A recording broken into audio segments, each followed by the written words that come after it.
अपने ही चंचल मन को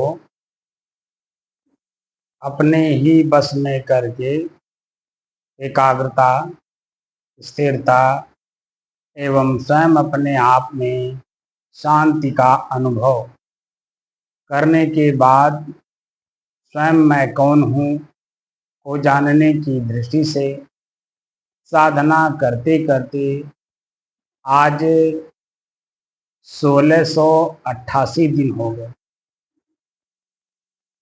तारीख 21 जून सन 2026, दिन रविवार, प्रातः काल का समय।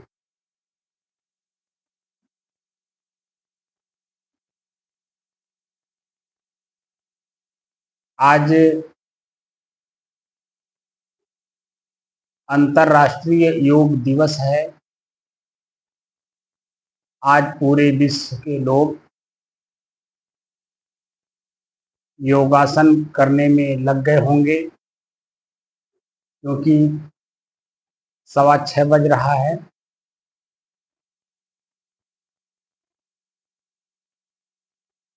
और समय उन लोगों का 6 बजे से 8 बजे तक है।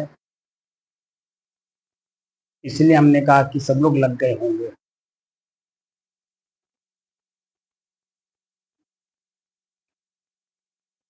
योग शब्द अपने आप में कितना महत्वपूर्ण है,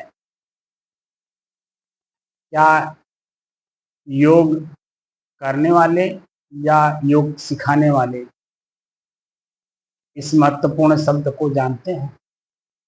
प्रश्न यही है। योग में महर्षि पतंजलि जी ने 8 अंग बताया है। यम, नियम, आसन, यम, नियम, आसन, प्राणायाम, प्रत्याहार, धारणा, ध्यान, समाधि। 8 सीढ़ी बनाई योग की और 8 सीढ़ियों के समझिए कि 8 मंजिल है। जैसे मकान आप बनाते हैं तो जितने मंजिल की आपको आवश्यकता होती जाती है, मकान के ऊपर मकान बनता चला जाता है। जिनके पास पर्याप्त पैसा है और वो अपना एक टारगेट बनाया है कि इतने मंजिल का हम मकान बनाएंगे, तो पैसा लगा करके उतना लगातार बना देता है। लेकिन जिनके पास पैसा नहीं है, जैसा पारिवारिक सदस्य हों, सदस्यों के हिसाब से मकान बनता है।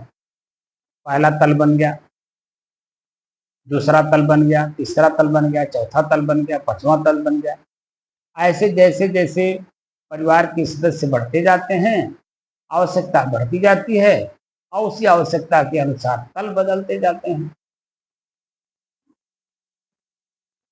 प्रथम तल, द्वितीय तल, तृतीय तल अपना बढ़ता जाता है उसमें। लेकिन जिसके पास पैसे हैं और एक लक्ष्य है कि इतना तल हमें बनाना है, तो परिवार के सदस्य हों अथवा कम हो या ना हो, पैसा है तो तल बन जाएगा। लेकिन लक्ष्य की बात है। ऐसे ही 8 तल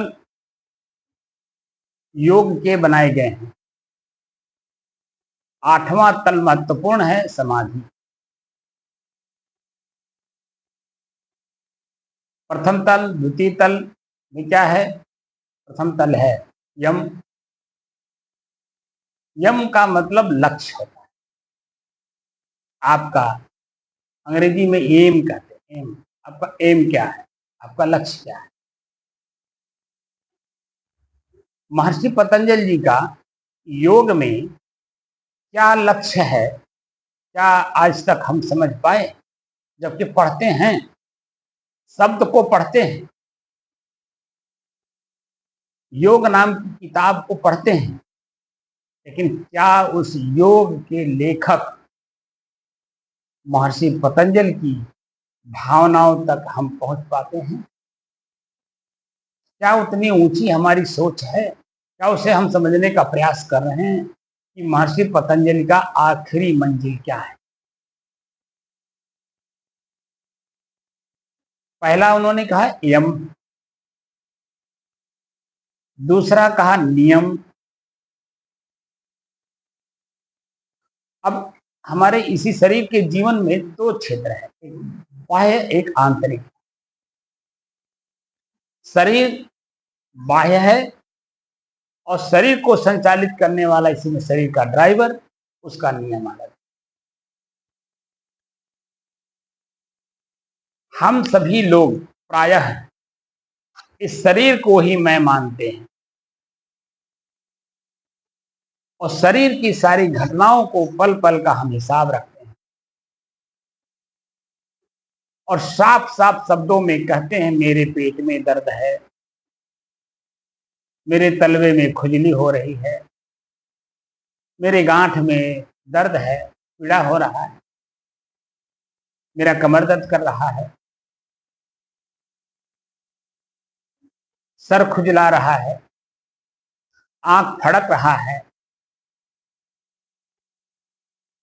पूरे शरीर के बारे में मेरा मेरा कहते हैं, लेकिन गंभीरता से कभी बैठ करके मैं और मेरे का अंतर नहीं ढूंढे। मेरा मतलब मेरे से अलग और मैं मतलब मैं स्वयं। तो क्या शरीर ही मैं हूं वास्तव में? मुर्दे को हम लोग देखते जरूर हैं, लेकिन मुर्दे को देखने की दृष्टि से नहीं देखते कभी।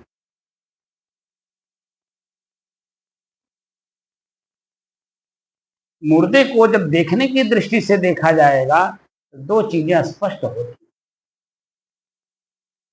5 साल की अवस्था में मेरे ही सामने एक बूढ़ी माँ का शरीर छूटता है और उसी बूढ़ी माँ को देख करके मेरे मन में प्रश्न उठा कि आखिर यही बूढ़ी माँ भी चल रही थी, हाथ हाथ से मुझे उठा रही थी, गाल से ओंठ से मेरा गाल चूम रही थी, आंख से देख करके मुझे पहचान रही। अभी क्या हो गया कि अभी ये लेटी पड़ी है, आंख खुला है, पहचानने रही है, कान खुला है, सभी लोग रो रहे हैं, किसी की आवाज नहीं सुन रही। हाथ पैर इसके क्यों नहीं चल रहे हैं? ये प्रश्न है 5 साल की अवस्था में।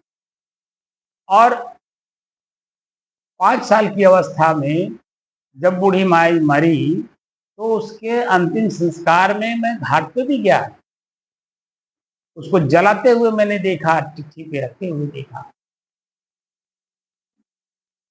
लोग उसके साथ गए, क्या ले गए? लकड़ी ले गए, गोईठा ले गए, आम के डगाली काट रहे हैं, बांस काट रहे हैं, सजा रहे हैं। 4 आदमी उसको कंधे पे लेके जा रहे हैं। राम नाम सत्य है, सबकी यही गत्य है, बोलते हुए जा रहे हैं।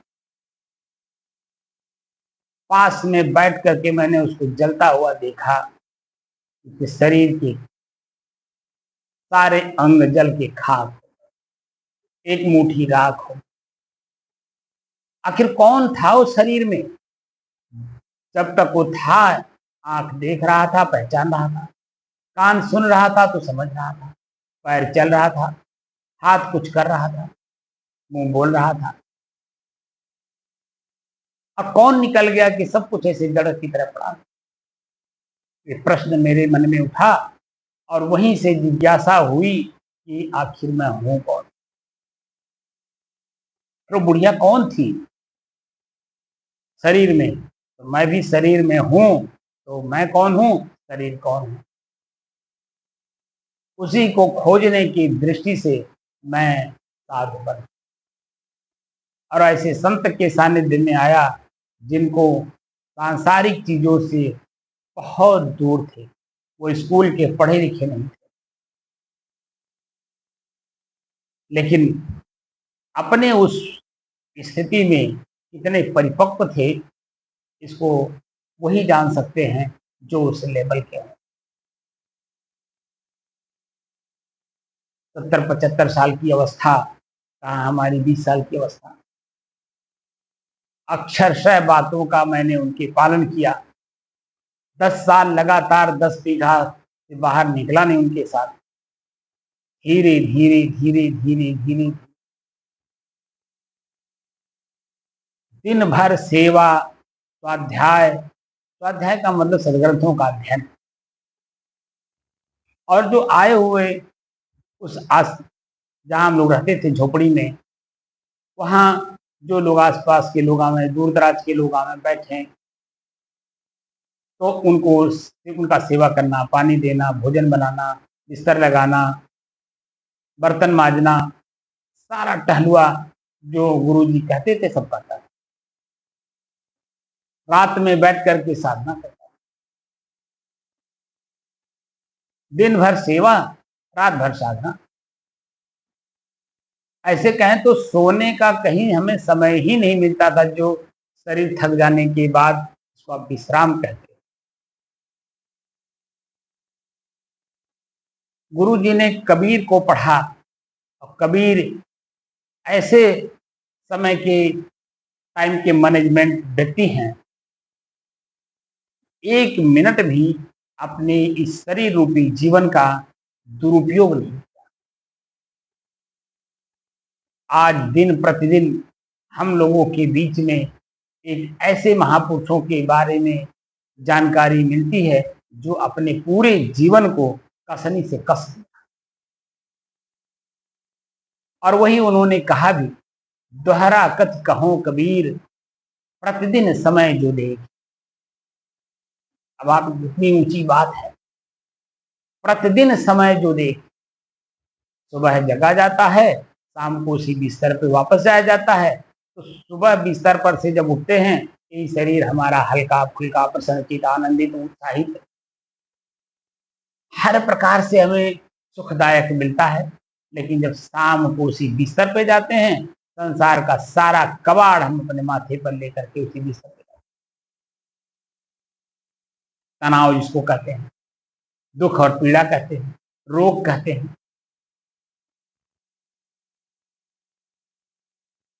लेकिन जब वो इसी बिस्तर पे एक ऐसी जगह हम लोग चले जाते हैं जहां शरीर का कोई ज्ञान ही नहीं रहता कि मैं शरीर में हूं भी।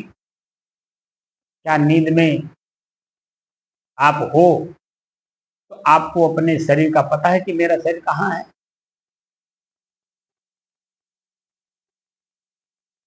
मेरा श्वास चल भी रहा है कि नहीं?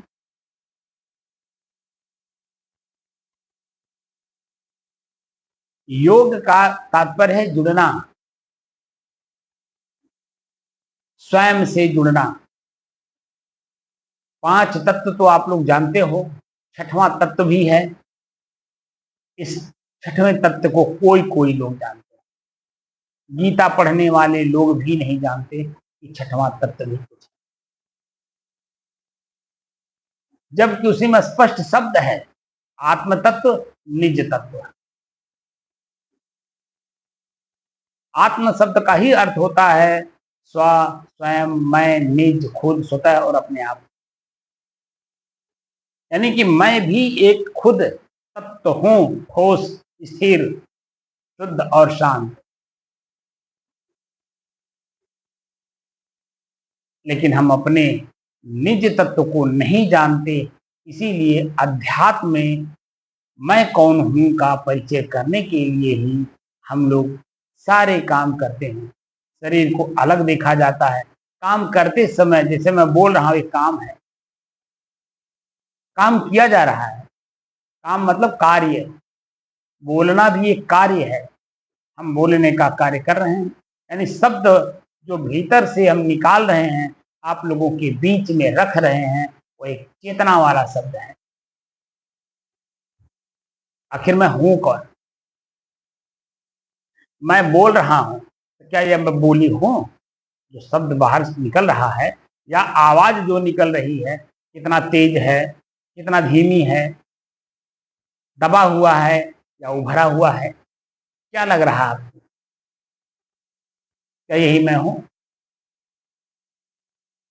ये आवाज भी मैं नहीं हूं। क्योंकि नींद में आवाज भी नहीं आती, वहां मन रहता ही नहीं है, तो आवाज करेगा कौन।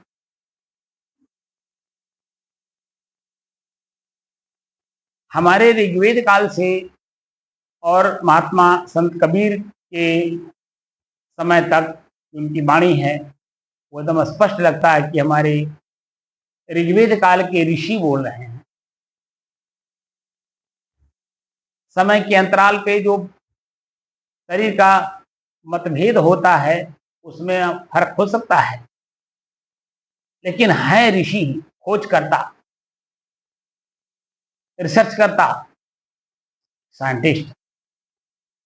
साइंटिस्ट मतलब क्या है? किसी विषय पर शोध करना, और तब तक शोध करना जब तक जो लक्ष्य लेकर के कार्य किया जा रहा है वो पूरा ना हो जाए। मिसाइल बनाना, परमाणु बम बनाना, रॉकेट बनाना, एरोप्लेन बनाना, ये सब क्या आता है? साइंटिस्ट में आता है। साइंस यानी विकास। हम स्वयं को खोजने में अब लग गए। हमें किसी को मारने की जरूरत नहीं है, बल्कि मुझे स्वयं मरने की जरूरत है। स्वयं मरूंगा, स्वयं जिंदा होऊंगा। इधर मरा नहीं, इधर जिंदा हुआ नहीं। और ऐसा जिंदा, ऐसा जीवन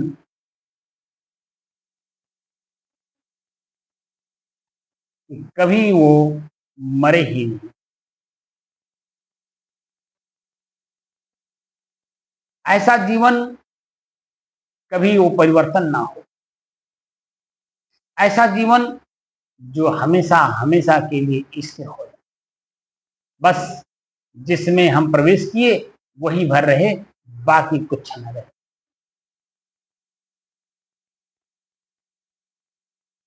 तो योग स्वयं से जुड़ने के लिए है।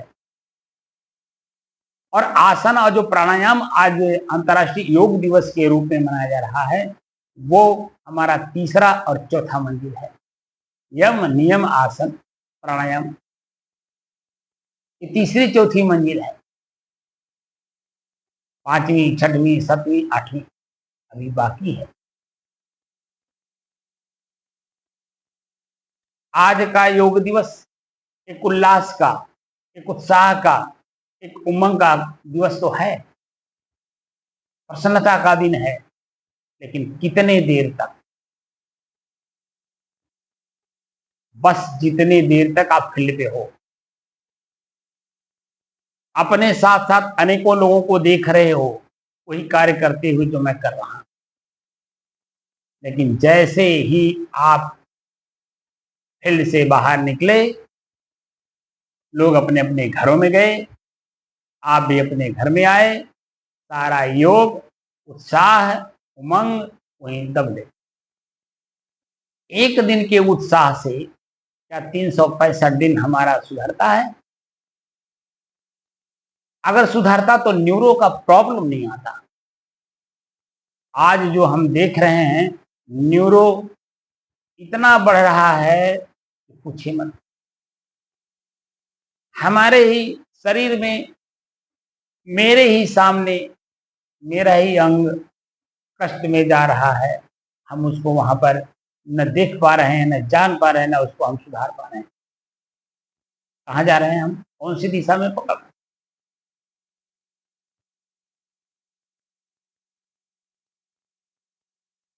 अरे ये शरीर मेरे से अलग है, और इतना अलग है कि इसको हम अपना बना ही नहीं सकते, कभी कभी नहीं बना सकते। क्षण क्षण परिवर्तन हो रहा है, और हमारे ही शरीर में जो परिवर्तन है, इसी शरीर में रह करके मैं देख ही नहीं पा रहा हूं। तो योग का असली लक्ष्य है स्वरूप ज्ञान। स्वयं, रूप माने पदार्थ होता है, स्वयं भी एक पदार्थ है, ठोस पदार्थ, जिसको तत्व कहते हैं। माटी, पानी, आग, हवा, आकाश जैसे तत्व हैं, ऐसे एक निज तत्व भी मैं स्वयं हूँ। ठोस हूँ, आकाश की तरह हूँ, स्वच्छ, निर्मल, निर्द्वंद, निष्फिक्र, विशाल। हमारे ऋषि इसी की खोज किए कि तुम विशाल हो। वहां ये नदी नाले पहाड़ पेड़ जमीन जायदाद कुछ नहीं है। जैसे ब्रह्मांड को आप कहते हो किसके अंतर्गत है, किसके अंदर है? तो हाँ, स्पष्ट है कि आकाश के नीचे।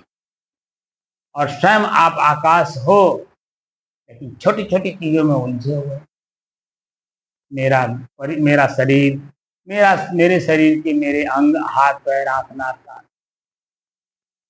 अगर ये मेरे होते तो छूटते क्यों?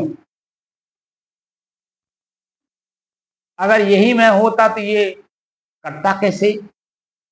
ये आपका उंगली कटने से पहले आप डरे रहते हैं। जब आपको बुखार होता है, छोटा सा चीज, बुखार रोग एक रोग है, डॉक्टर सुई लगाने के लिए कहते हैं कि आपको सुई लगेगा, पूरा शरीर, सारे शरीर के रोए खड़े हो जाते हैं, डर इतना होता है। तो शरीर के रोंगटे जो खड़े हुए वो आप प्लस डर, तीनों मेरे से अलग हैं। मैं उसको देख रहा हूँ, मैं जान भी रहा हूँ, भयभीत हो रहा हूँ, लेकिन वैसे जैसे ही सुई कोच करके और निकाल लेते हैं, दवा अंदर प्रवेश कर जाता है, उसके बाद ऐसे रगड़ देते हैं और कहते हैं आप जाइए, अब ठीक हो जाएंगे। यही कान सुनता है, ये आंख देखता है, लेकिन क्या फिर भी अपने को अलग समझता है? क्योंकि शरीर में हम यानी पूरा मानव मात्र, यानी इसका मतलब है कि पूरा जीव मात्र इतने लीन हो गए हैं जैसे चीनी और पानी, और उसी से हमें अपने को मुक्त करना है।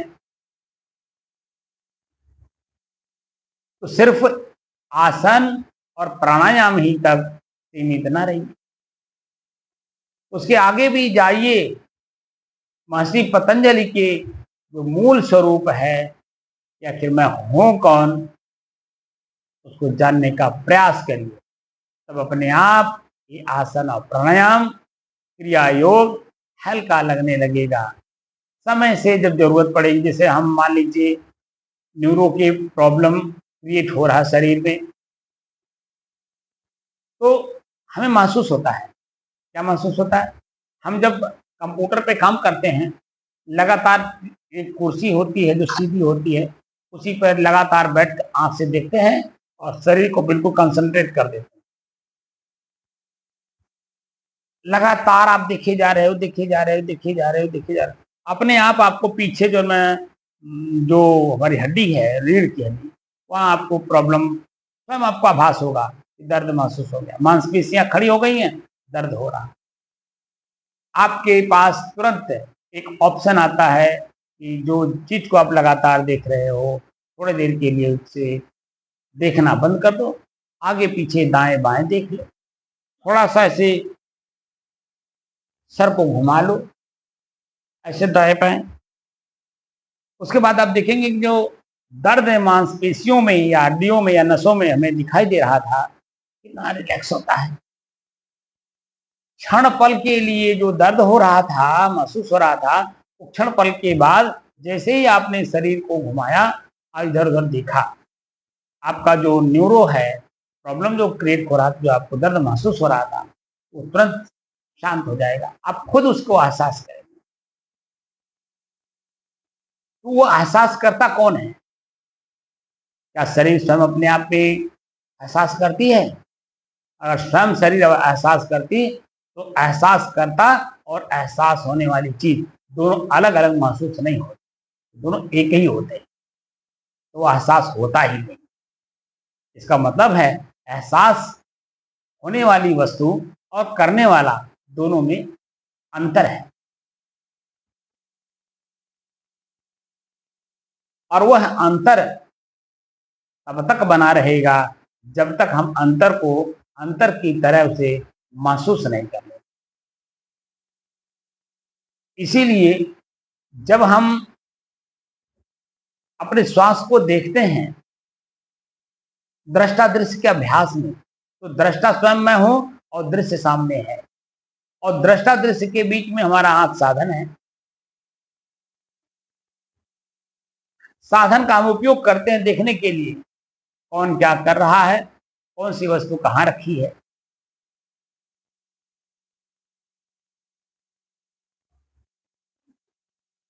तो आंख अलग है, आंख से देखा हुआ दृश्य अलग है, और जो मन बना वो भी अलग है, और जो देखने वाला है वह भी अलग है।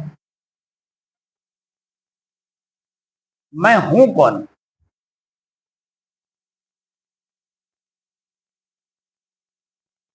जब से अंतर्राष्ट्रीय योग दिवस लागू हुआ, आप और हम कितनी बार आसन और प्राणायाम किए होंगे?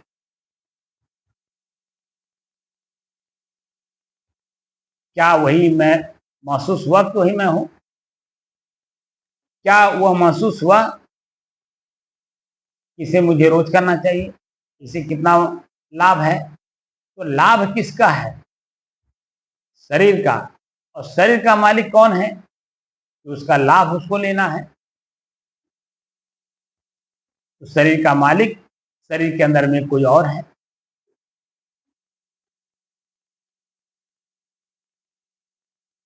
आखिर वो जो और है वो है कौन? तो गहराई में जाओगे तभी आपको पता चलेगा वही तो मैं हूं।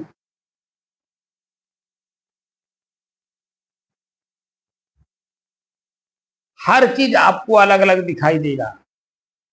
तनाव भी अलग है, शरीर की हड्डी भी दर्द है, वो जो हो रहा है वो भी अलग है।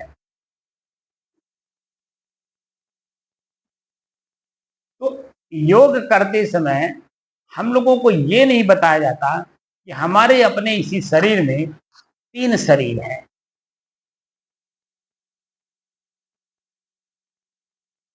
कौन से शरीर को हम ठीक करने के लिए योग कर रहे हैं, यानी आसन प्राणायाम किस शरीर को ठीक करने के लिए कर रहे हैं?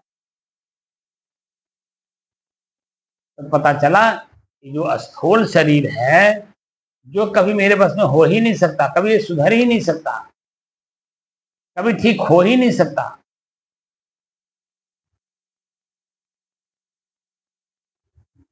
उसी को एक करने में लगे हैं।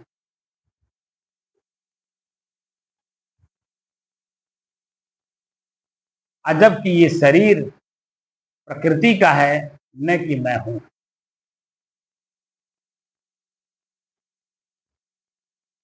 इसीलिए हमारे जो शोधकर्ता ऋषि हैं वो साफ साफ कहते हैं, जिस काम को करो उस काम के अपने नियम होते हैं, उस नियम में करो। बातचीत करो तो उसके अपने नियम हैं, रास्ता चल रहे हो उसके अपने नियम हैं, बैठ रहे हो तो उसके अपने नियम हैं।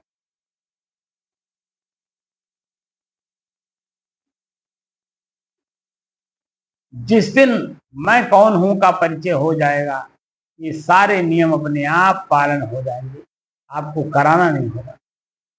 इसीलिए हमारे संत महात्मा जो मूल तत्व है जिसको जानने के लिए हम लोग उत्सुक हैं आए और इस क्षेत्र में आए हैं, उसको पहले ही जना देते हैं कि तुम ये हो।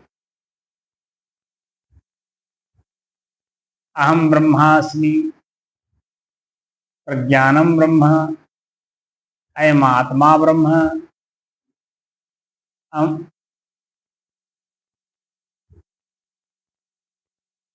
तत्त्वमसि, सोहम।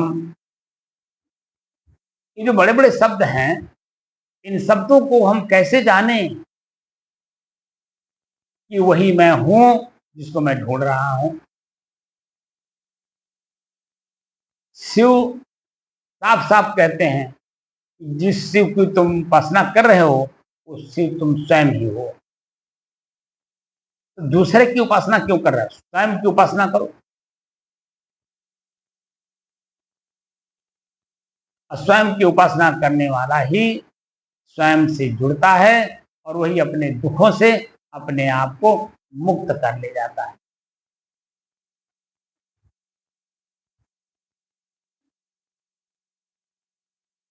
और स्वयं को स्वयं के कर्मों से, स्वयं के चिंतन से अपने को जो मुक्त करने में लगा है, वो एक एक करके जो मुक्त होता जाता है, उससे कितना उसको प्रॉफिट होता है, इसका वर्णन वो शब्दों में नहीं कर सकता, क्योंकि शब्द में एक सीमा है और सीमा से हो आप बाहर।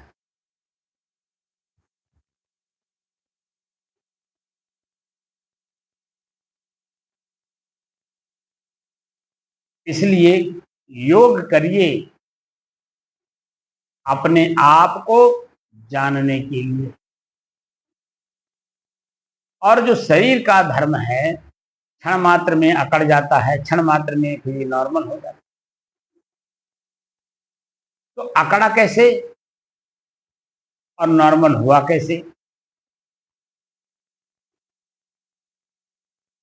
ये मोटी मोटी जानकारी देने के लिए, और इसका जो प्रॉफिट है, लाभ है, वो प्रत्यक्ष दिखता है, तुरंत दिखता है, हर आपको करने की जरूरत।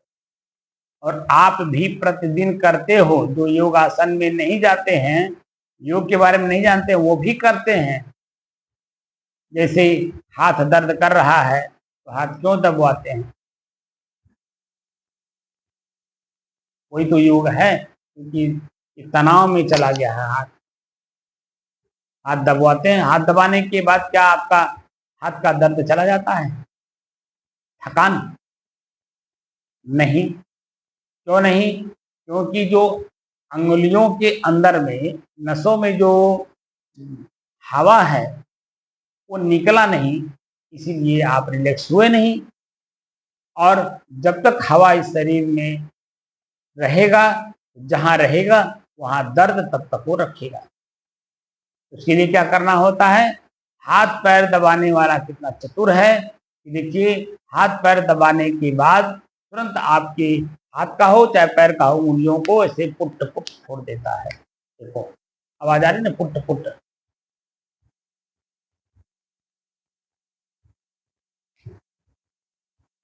देखिए पुट पुट की आवाज आ रही ना। उससे क्या होता है, जब जैसे फूटता है उस शरीर, उस नस में जहाँ तनाव पैदा किया है, वहां रहता है हवा। हवा इतना ज्यादा रहता है कि आपके नस को तनाव पैदा कर देता है। और जैसे आपने पुट पुट की आवाज किया, वैसे ही वहां से हवा, जहाँ से फुट फुट हो रहा है, वहीं से निकल जाता है। और जैसे निकलता है, वैसे पूरा हाथ, आपका पैर एकदम शांत हो जाता है, तनाव का कोई चीज नहीं है।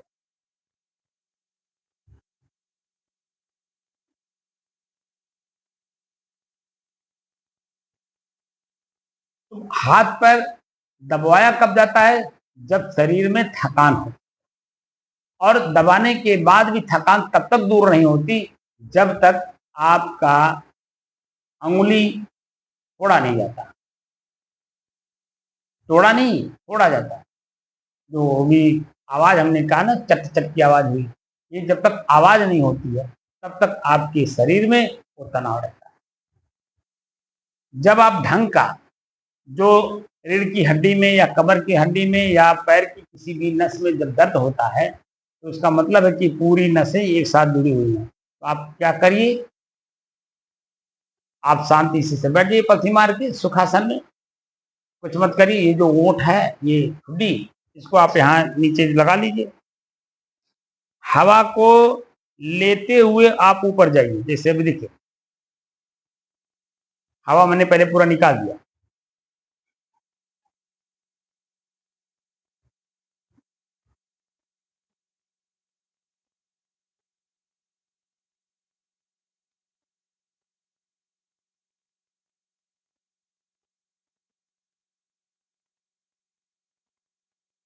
ये जो ओंठ ऊपर चढ़े, तो हवा को लेते हुए, और जब नीचे आए, तो जब यहाँ से नीचे हो, उसको छोड़ते हुए पहले हवा को निकाल दीजिए। पेट खाली हो गया, अब यहाँ से धीरे धीरे हवा को अंदर लीजिए।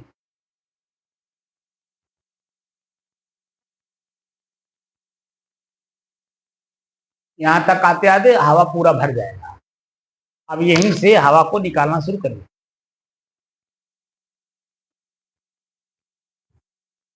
यहाँ तक आते आते हवा बिल्कुल बाहर। फिर उसके बाद यहीं से शुरू करिए हवा को अंदर खींचना।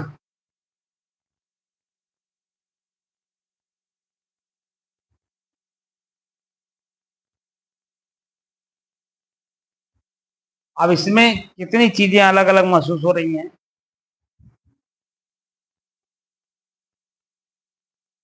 सबसे पहले तो ये जो सर घूम रहा है खुद ही महसूस हो रहा है, अनुभव भी हो रहा है, दूर दिख भी रहा है, ये सर मेरे से अलग है।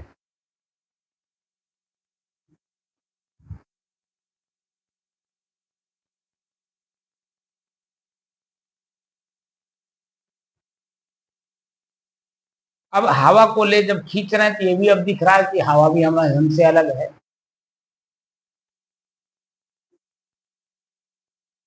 ऐसे महसूस हो रहा है कि हवा हमसे अलग है।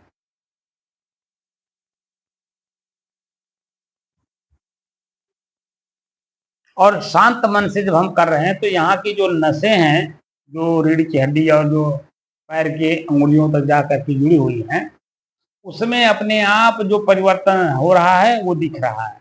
और जहाँ भी न्यूरो का प्रॉब्लम हो रहा है वहाँ सबसे पहले तो दर्द बहुत ज़्यादा तगड़ा रहता है, तो इसलिए काम को करने नहीं देता। लेकिन जैसे आप करना शुरू करते हैं तो दर्द अलग, दर्द का स्थान अलग और उसका महसूस करता अलग, तीन चीजें एकदम बिल्कुल स्पष्ट हो जाती।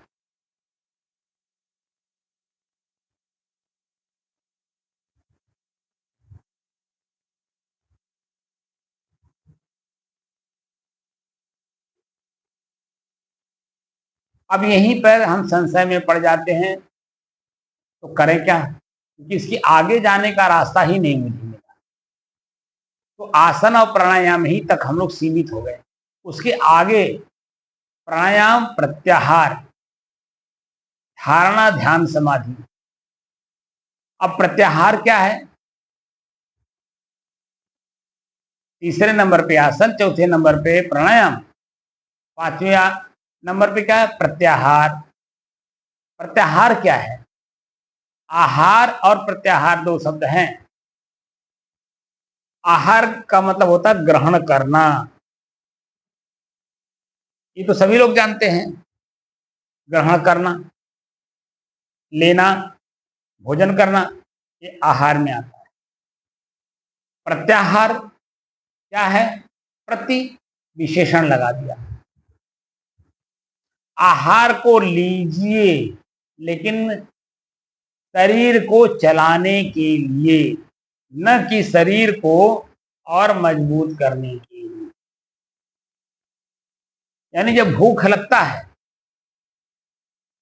उस समय में जैसे जैसे भूख बढ़ता है वैसे वैसे देखिए छटपटाहट बढ़ती है, दर्द बढ़ता है। लेकिन जैसे ही शरीर को भोजन मिलना शुरू होता है तो दांत चबाता है, जीभ को रस देता है और जीभ जो स्वाद लेता है, स्वाद ले दांत चबाता है, जीभ स्वाद लेता है और अंदर का जो लार्वा है वो आपके पूरे भोजन में मिलता है। तो अंदर जा जो घाटी है, इस घाटी से नीचे उतरने के लिए लार्वा की अति आवश्यक होता है भोजन के अंदर में। तो जो हम गाल के अंदर में मांसपेशियां हैं, जिस तरह से ये मांसपेशियां ऊपर हैं तो इसमें भी देखिए नसें हैं ना, छिद्र हैं, पसीना ही से निकलता है।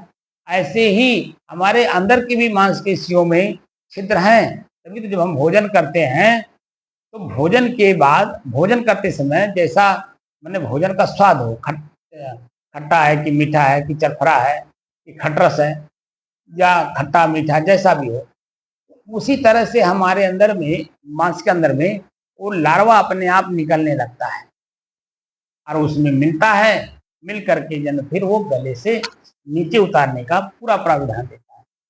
आप सीधे मुंह में डाल करके सीधे पेट में नहीं डाल सकते। भोजन को मुंह में डाल करके सीधे आप जो पेट में नहीं ले जाते। यहाँ मुंह में डालते हैं तब मुंह क्या करता है, बाहर से लेता है और अंदर अंदर उसको पीसता है, और तब तक पीसता है जब तक अंदर जाने लायक हो ना जाए।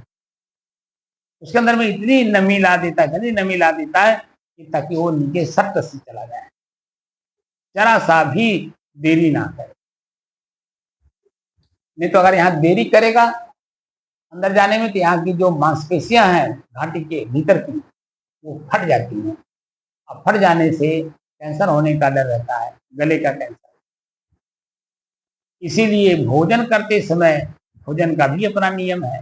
ये जो आपने कभी कभी संत महात्माओं को या ब्राह्मणों को या विद्वानों को आपने भोजन करने से पहले जल का तर्पण करते हैं, तो वो क्या करते हैं, उसका मुख्य रीजन है कि बुद्धि का खेल है, उसी को योग कहते हैं। कि जब हम जल का तर्पण करते हैं तो अपने पूरे थाली के ऊपर घुमाते हैं, तल हो या थाली हो। क्यों?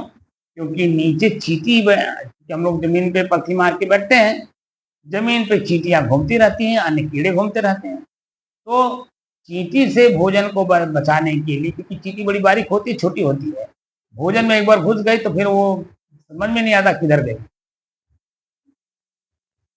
उससे बचाने के लिए हम क्या करते हैं, पत्तल या जो थाली है उसके इर्द गिर्द सामने बाहर बाहर हम लोग पानी गिरा देते हैं, ताकि चींटी उससे भोजन में ना चढ़े, यानी थाली में वो प्रवेश ना करे। क्योंकि अहिंसा परमो धर्म है ना, तो हिंसा हो रहा है चींटी को मारना, और हिंसी को न मारना, अहिंसा व्रत का पालन किया जा रहा है। तो उसके लिए नियम है, नियम से चलोगे तो जीवन भर वैसे चलोगे, एक रस में, एक भाव में, एक क्रिया में।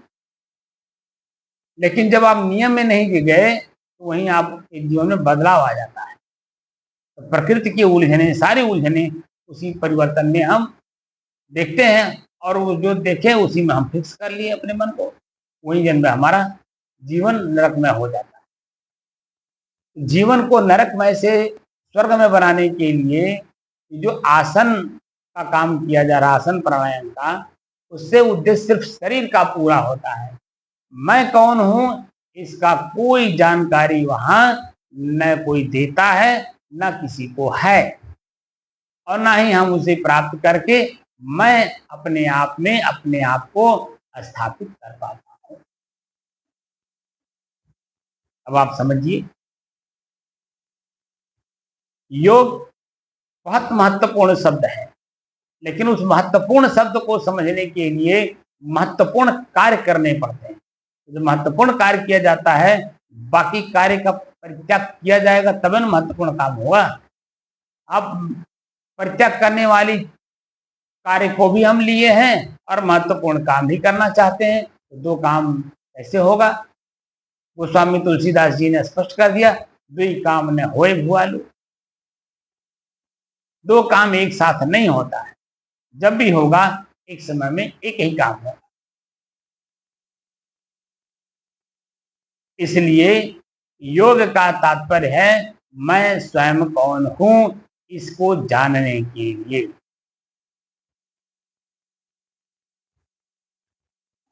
अब आप योग जो कर रहे हैं, उस योग में क्या मैं कौन हूं का परिचय प्राप्त होता है? अगर होता है तो उसको रेगुलर करिए। अगर मैं कौन हूं का परिचय नहीं हो रहा है तो उसको तब करिए जब आपके शरीर में किसी प्रकार का कष्ट महसूस हो रहा हो। दिन में भी कर सकते हैं, रात में भी कर सकते हैं, सुबह भी कर सकते हैं, शाम को भी कर सकते हैं, दोपहर को भी कर सकते हैं। हमारे शरीर में जहां कहीं भी हमें तनाव महसूस हो, दर्द महसूस हो, बस कुछ मत करिए, कोई दवा खाने की जरूरत नहीं, बस आप आसन कर लीजिए। आसन कैसे करेंगे? सुखासन में बैठ जाइए, और जो दर्द पीड़ा जहां है आप बस आसन प्राणायाम ऐसे करिए। तो हर एक अंग का अपना कार्य है। जब शुरुआत करिए तो कहां से करिए? आसन करना है तो आसन को करने से पहले शुरुआत होते हैं। तो शुरुआत कहां से करेंगे? हम अपने हाथ के पंजे की अंगुलियों से करेंगे। कैसे करेंगे? सबसे पहले हम देखिए कर रहे हैं, अंगूठा भी बाहर है और उंगलियां देखिए आपस में नीचे ऊपर हो रही हैं। अब क्या करेंगे, हम अंगूठे को भी लेंगे,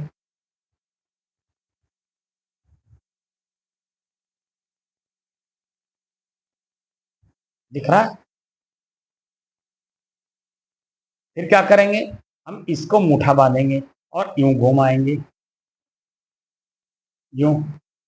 अब ये देखिए, ये सब नसों का काम है, नस मांसपेशियां और हड्डी के अंदर में जो दर्द पीड़ा है, वो सब करते हुए आप जाएंगे ना धीरे धीरे, वो सब आपको पता चलता जाएगा कि कहाँ कहाँ दर्द कैसे कैसे खत्म हो रहा है। देखिए, दोनों तरफ से, दाएं बाएं बाएं भी ऐसे घुमाइए, मुठा बांध कर ऐसे। फिर क्या करिए,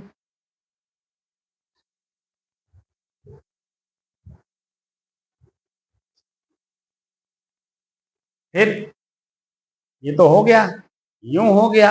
अब हाथ को दोनों तरफ फैलाइए और यूं करिए ऐसे।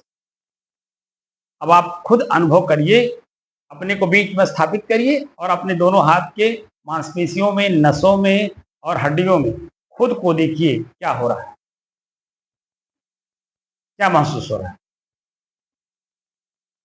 फिर उसके बाद, ये करने के बाद फिर दोनों को घुमाइए से,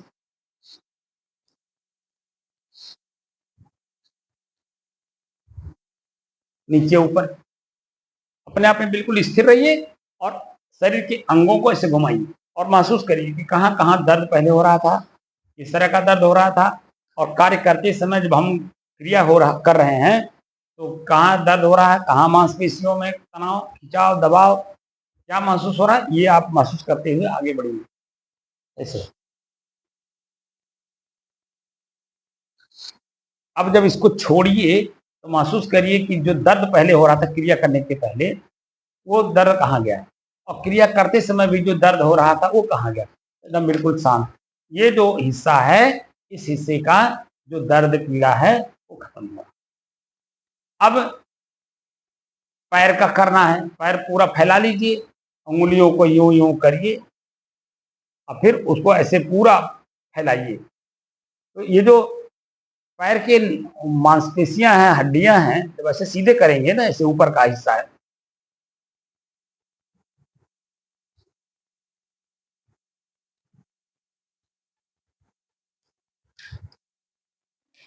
पैर फैलाए,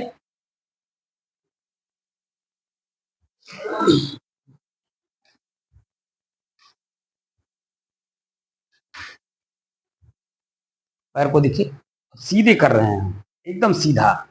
तो ये जो यहाँ की नसें हैं, मांसपेशियां हैं, वो खिंचाव पैदा कर रही हैं, दर्द पैदा कर रही हैं, एकदम बिल्कुल सीधा करके देखिए। और दबाइए, जितना दबा पाइए, फिर ऊपर करिए, फिर नीचे करिए, फिर ऊपर करिए, फिर नीचे करिए, फिर ऊपर करिए। तो ये जो उंगलियां हैं, उंगलियों को भी ऐसे से करिए। अब फिर दोनों को ऐसे करिए, दाएं बाएं। आपको खुद भी नस, मांसपेशियां, खून, हड्डी, सब आपको जहाँ दर्द पहले महसूस हो रहा है, फिर जब आप छोड़ेंगे तो कैसा रिलैक्स महसूस हो रहा है। ये दिन भर का जो तनाव है, शाम को कर लेंगे तो एकदम रिलैक्स हो जाएगा शरीर, और रात भर का आंकड़ा हुआ सुबह जब कर लेंगे तो पूरा दिन भर के लिए उत्साह, उमंग, काम करने की क्षमता, दौड़ना धूपना जो भी आप करते हो, वो सारी चीजें आपको स्पष्ट रूप से महसूस होगा कि हमारा शरीर कितना निरोगी है। योग, आसन प्राणायाम करने से, आसन करने से शरीर की मांसपेशियां, हड्डियां और नसें एकदम मालूम पड़ते हैं कि रिलैक्स हैं। दूसरा, जब हम प्राणायाम करते हैं तो प्राणायाम करते समय हमारे नसों में जो श्वास नलिका है, उसमें कहीं भी किसी भी प्रकार का विकार होता है वो साफ हो जाता है। तो श्वास जीवन है। मैं और मेरे शरीर के बीच में जो पुल का काम करता है, जोड़ने का काम करता है, वो मेरा ही श्वास है, और ये है हवा तत्व, वायु तत्व। तो इस वायु तत्व में जो विकार होते हैं, वो प्राणायाम कर लेने से, जो हमारी श्वास नलिकाएं हैं या अंदर की जो स्ट्रक्चर हैं, वो सारे अपने आप में बिल्कुल शुद्ध हो जाते हैं। और शरीर की शुद्धि के साथ साथ मन भी पवित्र होता है। और उसी मन, पवित्र मन से जो हम साधना करते हैं, तब हमको अपने शरीर और शरीर के जो अंग हैं, आंख, नाक, कान, जीभ, हाथ, पैर, पूरा शरीर एकदम बिल्कुल जैसे मकान के अंदर में, मकान मेरे से अलग है, मैं उसमें हूँ, ये एकदम स्पष्ट मालूम होता है। ऐसे ये शरीर एक मकान की तरह मुझे दिखाई देता है और इसी मकान में मैं हूँ। और अनेकों प्रकार के संसाधन इसमें हमने रखा है। कौन से संसाधन का प्रयोग कब करना है, कितना करना है, कैसे करना है, ये उस समय में आपको ज्ञान होता जाता है और आप उसका प्रयोग करते जाते हैं। जीवन जैसा है, एकदम नॉर्मल, सहज, वैसा बना रहता है। और भूत भविष्य में जो हम रहते हैं, तो वो हम नहीं रहते हैं, हम तो वर्तमान में ही रहते हैं जब भी रहते हैं। भूत और भविष्य में जो रहता है वो हमारा मन रहता है। और मन है क्या? जो आंख ने देखा दृश्य को, उसी का छाप जो पड़ गया, बुद्धि में निश्चय हो गया, ये रास्ता ऐसे है, ये स्थान ऐसा है, ये चेहरा ऐसा है, इस चेहरे का व्यक्ति जहां मिले वो फला व्यक्ति होगा। वो जो मस्तिष्क में हमने स्थिर कर लिया, उसको बुद्धि बोलते हैं। जच जाना, स्थिर कर लेना, बुद्धि हो जाती। क्या मैं बुद्धि हूं? अगर मैं बुद्धि होता तो बुद्धि को जानता कौन? जिस मोबाइल से वीडियो बन रहा है, ये वीडियो ही मैं, मोबाइल ही मैं होता तो वीडियो बनता कैसे? इसका मतलब है मोबाइल मेरे से अलग है, तब मेरा वीडियो बन रहा है। इसका मतलब है आंख मेरे से अलग है, तब मैं दृश्य को देख रहा हूं, बुद्धि बन रही है। और वही बुद्धि जब स्थिर हो गई तो बाद में चल करके उसी का ख्याल होता है। स्मरण हमारे भाषा में, साधु की भाषा में, अध्यात्म की भाषा में स्मरण कहते हैं, सामान्य बोलचाल की भाषा में ख्याल कहते हैं। तो स्मरण और ख्याल का मतलब खाली याद हो जाना। किसी का किसी समय में चेहरा देख लिया, स्थान देख लिया, रुपया पैसा देख लिया, खेती बाड़ी देख लिया, जमीन जायदाद देख लिया, शहर को देख लिया, गांव को देख लिया, निर्जन स्थान को देख लिया, उसी का ख्याल होते रहे। उसी को कहते हैं भूत, जो बीत चुका है। और आने वाले में जो कल्पना करते हैं ऐसा होगा, होगा कि नहीं होगा पता नहीं, लेकिन वर्तमान में जो है उसमें मैं संतुष्ट नहीं हूं। यही हमारे इस शरीर के जीवन का दुख का कारण है। जबकि जो वर्तमान है वही मेरा अपना है, और उसी अपने में मुझे चाहिए कि अपने आप को जानने का प्रयास करें। ये जो शरीर मिला है, इसी में मैं अपने आप को जान सकता हूं, जिस शरीर का नाम है मनुष्य। और भी शरीर हैं, चींटी से लेकर के मनुष्य तक, अन्य जो चलते फिरते दिख रहे हैं आपको, वो शरीर में ही है, शरीर है। वहां जाने के बाद आप अपने आप का परिचय नहीं कर सकते हैं, क्योंकि उस शरीर के नियम में बंध गए। लेकिन इस शरीर में आप हैं, इस शरीर के नियम जो है उसको आप तोड़ सकते हैं। बना तो रहे हैं लेकिन तोड़ भी सकते हैं। बना भी रहे हैं, बिगाड़ भी रहे हैं, और उसका परिणाम भी देख रहे हैं, लेकिन तोड़ नहीं पा रहे हैं, जिसके कारण मैं जन्म जन्मांतर दुखी होता हुआ चला आया हूं। और अगर तोड़ा नहीं तो आगे भी अनंत काल तक शरीरों को धरते, छोड़ते, पकड़ते, उसका सुख तो भोगते हुए अनंत काल तक आगे जाना होगा। और जबकि मैं एक जगह स्थिर रहने वाला हूं, आकाश की तरह ठोस, निर्मल, सब उसी के अंदर है, लेकिन हम अनुभव नहीं कर पाते।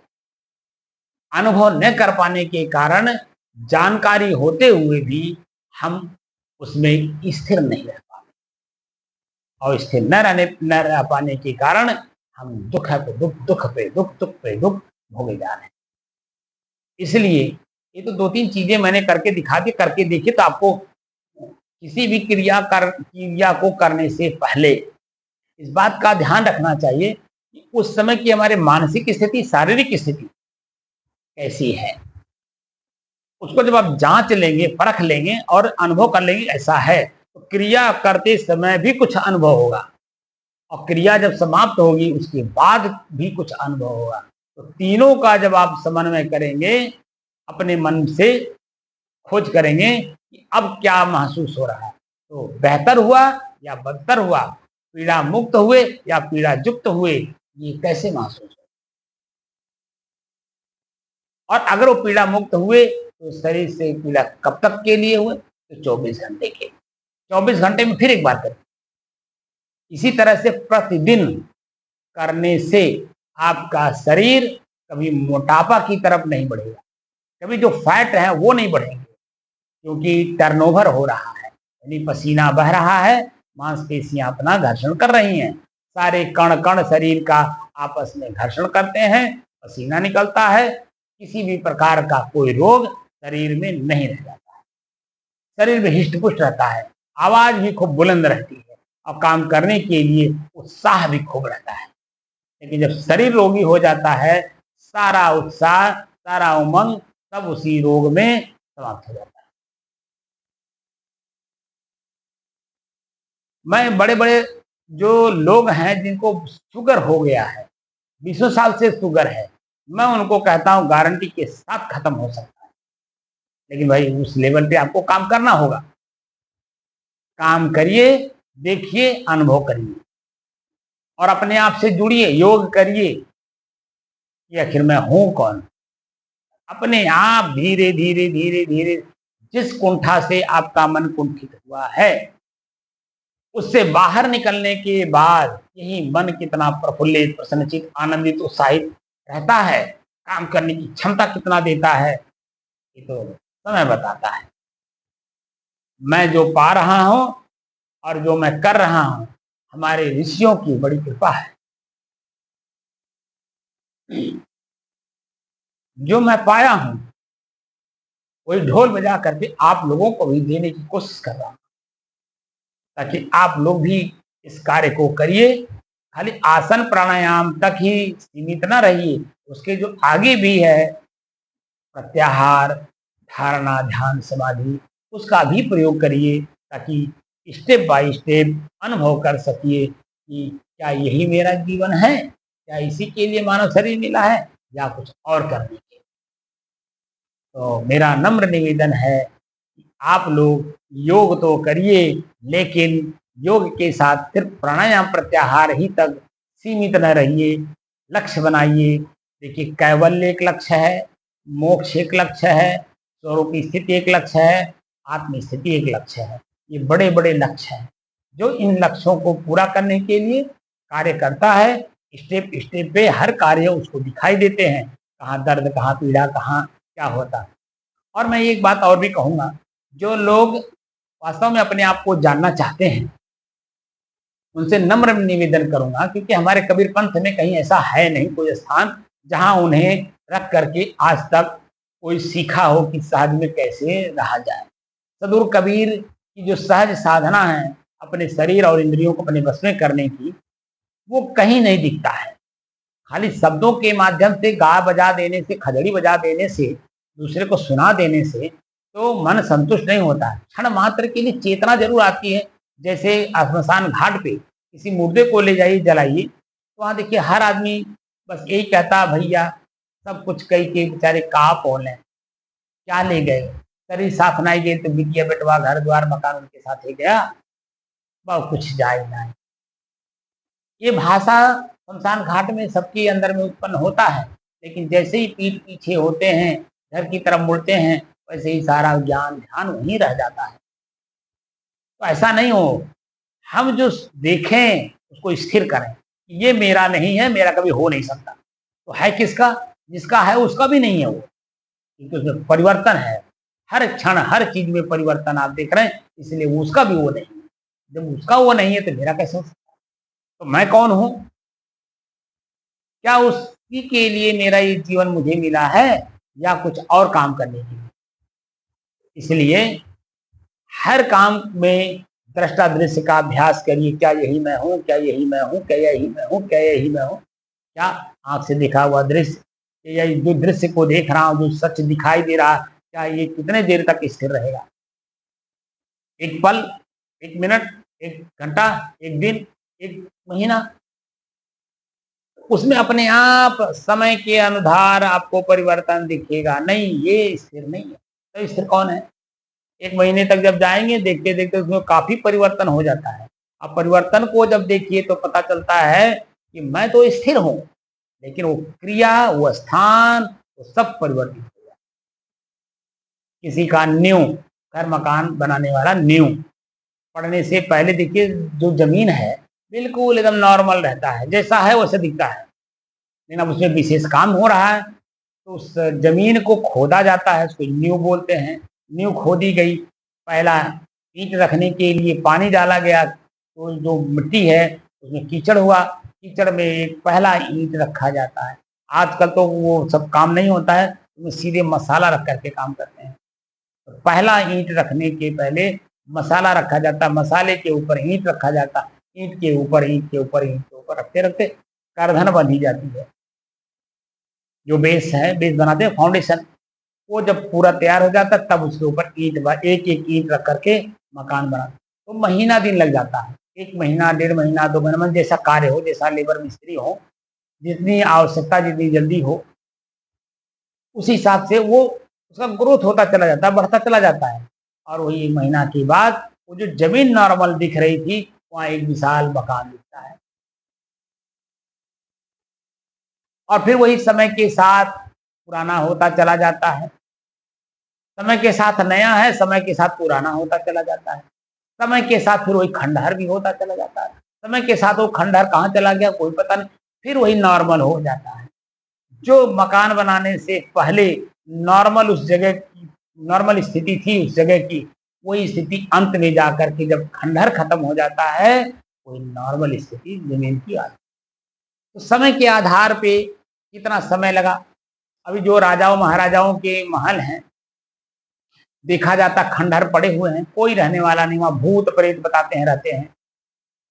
क्योंकि भूत प्रेत कुछ होते नहीं है, वो तो आपका मन का भ्रम है। जो तो तरह-तरह के जीव जंतु हैं, जो अपनी आवाज़ निकालते हैं, अपनी क्रिया करते हैं, तो हमें पता चलता है तो भूत प्रेत रहते हैं यहाँ। ऐसा कुछ नहीं कोई कोई भूत वूत रहता है, लेकिन फिर भी मन में भ्रम रहता है, क्योंकि हम अपने आप में वास्तव में स्थिर नहीं हैं, मन के अधीन हैं, इसलिए मन भयभीत करता है। और भयभीत मन को निर्भय बनाना है, तो निश्चित है कि अपने उस लक्ष्य को भेदिए, जो लक्ष्य भेदने के लिए ये मानव शरीर मिला है, और वो है मैं स्वयं कौन हूँ। क्या ये शरीर ही मैं हूँ, या ये शरीर की आवाज़ मैं हूँ, या इस शरीर का जो हाथ हिल रहा है समझाने की दृष्टि से, दिखाने की दृष्टि से, क्या ये हाथ मैं हूँ? क्या ये नसें जो तन रही हैं ये मैं हूँ? आवाज़ जो निकल रही है, उस आवाज़ में जो शब्द निकल रहे हैं, क्या वो मैं शब्द हूँ? ये जो आँख से देख रहे हैं दृश्य, क्या ये मैं हूँ? जो आँख खुली है, कब तक खुली है? मुर्दे की भी खुली रहती है, क्या वो पहचानता है? लेकिन मैं हूँ इसमें, इसीलिए देख के पहचान रहा हूँ कि फलाने हैं। लेकिन वो पहचान करने वाला कौन है? क्या आँख पहचानता है? क्या आँख का दृश्य पहचानता है? या उस दोनों को जानने वाला कोई तीसरा है जो पहचानता है? पहचान करने वाला। आखिर वो है कौन? हम जो साधना कर रहे हैं, वह पूरे मानव मात्र को ये प्रश्न देता है कि क्योंकि मैं मनुष्य हूँ, तो मैं पूरे अपने मानव मात्र के लिए प्रेरणा का स्रोत का काम कर रहा हूँ, अपने आप को पहचानिए। और इस शरीर को छोड़ देने के बाद किसी भी शरीर में आप जाएँगे, वह शरीर में आपको अपने आप का परिचय करने का कोई रास्ता नहीं मिलेगा। यहाँ तो रास्ता है मानव शरीर में। आप अगर कोई नहीं बताने वाला मिल रहा है तो स्वयं भी आप खोज कर सकते हो कि मेरा पीड़ा क्या है और वो पीड़ा क्यों है, उस पीड़ा का निराकरण क्या है। क्या रोज नहीं करते हो? भूख लगा तो पीड़ा हो गई, तो भूख को निवारण करने के लिए आप ईमानदारी से मेहनत करते हो, खेत में फसल उगाते हो, आप फसल उगा करके जन अपने शरीर का भरण पोषण करते हो ईमानदारी के साथ, तो आपका मन शांत है, बिल्कुल किसी प्रकार का कोई सामाजिक बुराई नहीं आ रही है, ना प्रकृति कोई बुराई आ रही है, तो आपका जीवन सहज भाव से जन्म से लेकर के मृत्यु पर्यंत तक एकदम नॉर्मल चलता चला जाता है।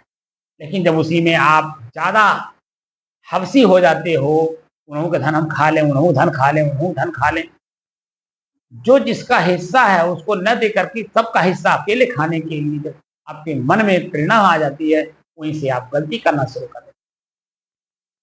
और वही गलती आगे चल करके जो नॉर्मल हमारा जीवन होना चाहिए अंत तक, वो न हो करके पीड़ादायक बन जाता है।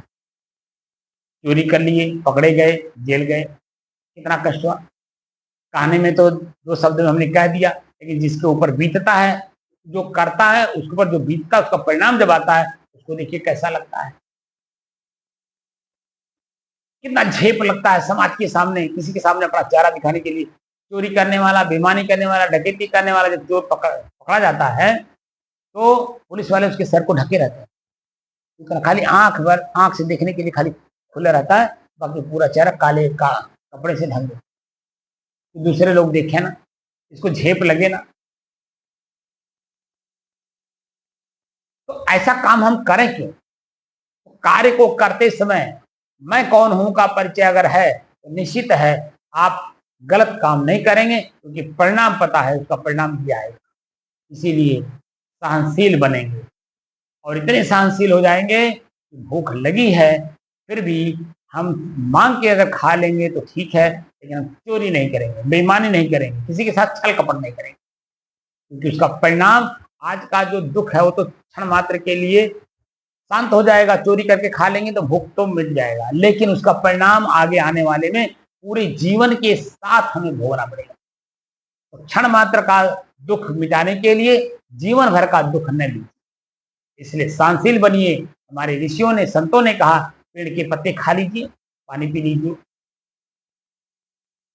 ना पेड़ के पत्ते आपको खाने में रुचि हो, पानी पी लीजिए, लेकिन श्रम करिए, मेहनत करिए। दूसरे से कुछ लेना हो तो मांग के खा लीजिए, लेकिन उसको भर दीजिए, उसका कुछ काम कर दीजिए, उसकी इच्छा अनुसार काम कर दीजिए। वो जब संतुष्ट हो जाएगा तो जो भोजन आपने उससे मांग के किया है वो पूरे शरीर को निरोगी बनाते हुए सार्थक काम करेगा। लेकिन जब आप उसका काम नहीं करेंगे तो वही भोजन आपके शरीर को रोग बना देगा, रोगी कर देगा। मैं सबके लिए कह रहा हूँ, कोई एक आदमी के लिए नहीं कह रहा हूँ कि आप गृहस्थ हो तो आपके लिए कह रहा हूँ। मैं यहाँ उन संतों को भी कह रहा हूँ जो दूसरे पे डिपेंड है। सदगुरु कबीर का शिष्य हूँ मैं, तो साफ साफ कहते हैं, जो लोग कर डोले पहुंचाले तौलो आस न की। जब तक हाथ पैर चलता है, किसी से आशा मत करिए कि कोई हमको एक रोटी देगा। मेरे में भी वही ताकत है जो मुझे रोटी देने वाला दे रहा है। जिस ताकत के प्रयोग करने से उसने अपने जीवन में धन इकट्ठा करके दूसरे को खिला रहा है, वही काम मैं भी कर सकता हूँ।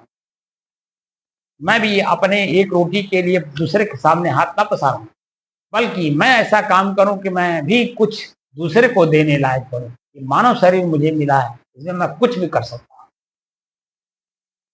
चांद पे जा सकता हूँ, सूरज की रोशनी को जो मैं कम कर सकता हूँ, बहुत कुछ कर सकता हूँ। जो कुछ दिखाई दे रहा है, आखिर वो कर कौन रहा है? आखिर कर कौन रहा है? मनुष्य ही कर रहा है। तो हम लोग मनुष्य हैं, तो मनुष्य जीवन का सार्थकता यही है, अपने आप की अहमियत को पहचाने, आखिर मैं हूं कौन। इन्हीं सब चीजों को पहचान करने के लिए हमारे आध्यात्मिक संत महात्माओं ने, ऋषियों ने अलग अलग लोगों जगहों पर अलग अलग लोगों को अलग अलग तरीके से अपने परिचय करने का मार्ग दिया, रास्ता दिया। उसी में एक आज योग दिवस के रूप में भी है कि इसी योग के माध्यम से आप अपने आप से जुड़ सकते हैं कि आखिर मेरा रोग कौन है, रोग का जो रोग निर्माण करता है वो कौन है, और उसका उपभोग करता कौन है, और उससे अलग हो करके उसको देखने वाला, जानने वाला, समझने वाला, प्रयोग करने वाला कौन है। तो साफ साफ दिखाई देगा कि सबका मूल जड़ मैं ही हूं। मैं मतलब इच्छा। गोस्वामी तुलसीदास जी ने भी इस बात को कहा, तुलसी कर पर कर करो, ऐसे देने की काम करिए। कर माने हाथ होता है, एक हाथ नीचे है, एक हाथ ऊपर है। तो देने वाला हमको जो दे रहा है उसका तो हाथ ऊपर है और हम जो है उसके हाथ उसके सामने नीचे किए है। तुलसीदास जी ने लिखा कर पर कर करो, तुलसी कर पर कर करो, कर तर कर ना करो, आजादिन कर तर कर करो, आदिन मरण करो।